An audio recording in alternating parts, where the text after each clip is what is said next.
Hey everyone, it's Mark and I'm back today with a bunch of tips for the PMDG 737, which are going to cover a pretty wide range of topics from startup all the way to landing, and they should work for both PC and Xbox too. Some of these tips are going to be quick quality of life improvements, and others are things that you should watch out for that I've run into over time just flying this airplane around. So hopefully you're going to pick up a trick or two along the way that you don't know about yet to help you out on your next flight. Let's kick things off with a really quick tip about the overhead, which, as you certainly know, has a whole bunch of switches everywhere, and it's not always obvious to know what's on or off at a very quick glance. The quickest way that I found to figure that out is to just look at the direction of the switch. If a switch is pointing forward, it means that it's on, and if it's pointing backwards, then it's off. There are a couple of exceptions to this rule, but for things that you're going to be using frequently during the flight, like the lights, the cabin crew indicators, the aircon, and those types of things, it's always going to be true. The next tip has to do with setting up your route, and when it comes to doing that in the FMC, oftentimes you're going to want to see the legs page and the navigation display at the same time so that you can visually see what the route looks like as you're making modifications to it, and it gets a little bit annoying to get the camera angle right to see the ND and the FMC at the same time. It took me a while to realize this, but you can put the navigation display on the screen that's right next to the FMC to have them side by side. All you've got to do is flip the lower DU switch to the ND position, and just like that, you've got your FMC on the left and your route on the right, and it's just going to make it so much easier to make route changes. Tip number 3 is all about discontinuities in your flight plan and how to deal with them, because the obvious solution of just getting rid of it isn't always going to be the best course of action, and I'm going to show you why. A disco is basically the plane's way of telling you it doesn't know what to do when it reaches that point in the flight plan.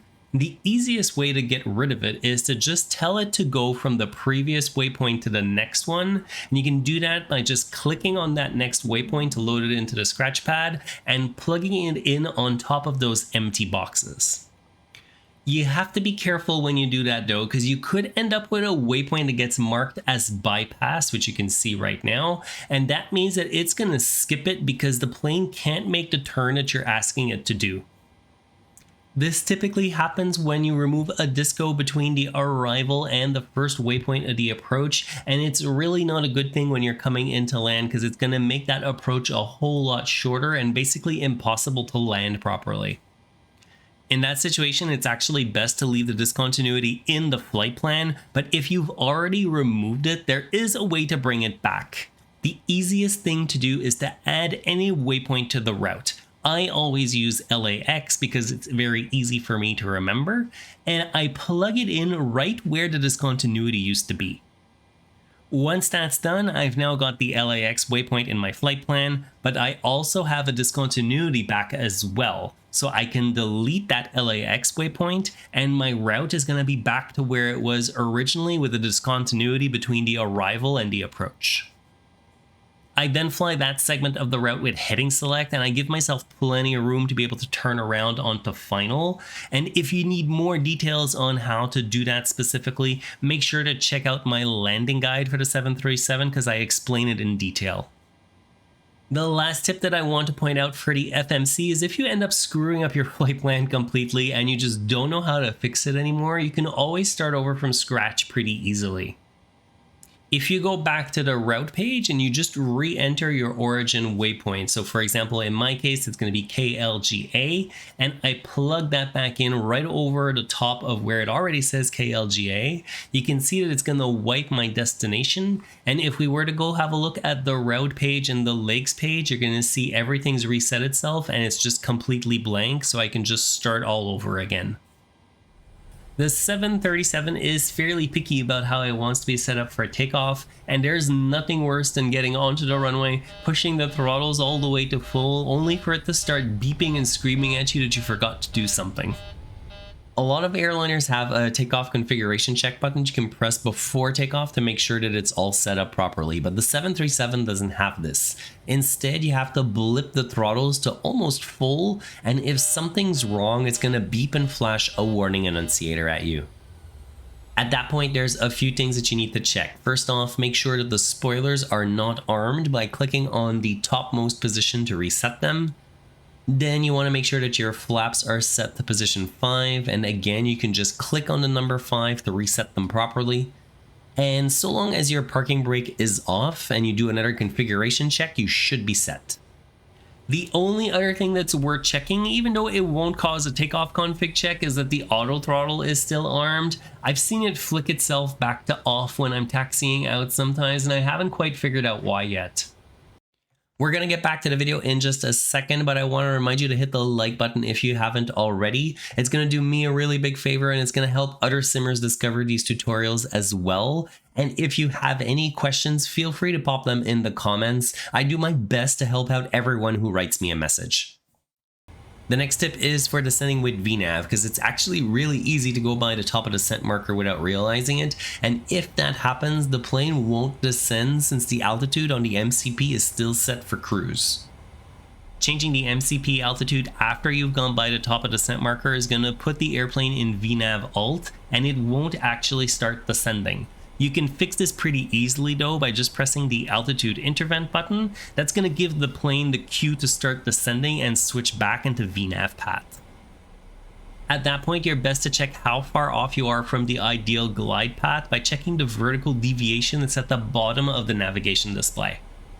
This scale is exactly like for a glide slope, with the center of the scale representing the airplane, the diamond being the ideal glide path that you want to be on your descent, and you can even see how far off you are in feet either at the top or the bottom of the scale.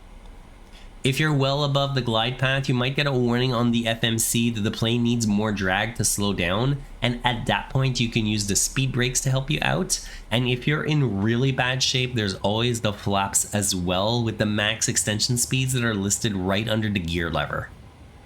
The next tip is another really quick one for the navigation display. I've seen a lot of people when they're coming into land use the fix page to add some rings around their destination airport so they can tell how far out they are at a glance, and that is useful, but it takes some time to set up.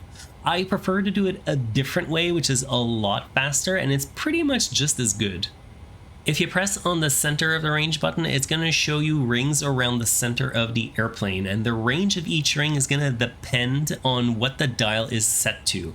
For example, I've got it set to 40 nautical miles right now, so it's showing me increments of 10 nautical miles out to 40, and like that, I can always really easily guesstimate how far out something is.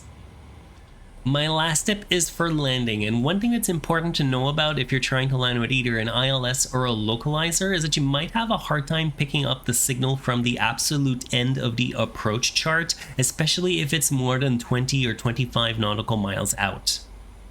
The best way to make sure that you don't have any trouble coming into land is to wait for the localizer diamond to appear at the bottom of the PFD first. Once that happens, you can enable Vorlock mode, which should arm it in the PFD.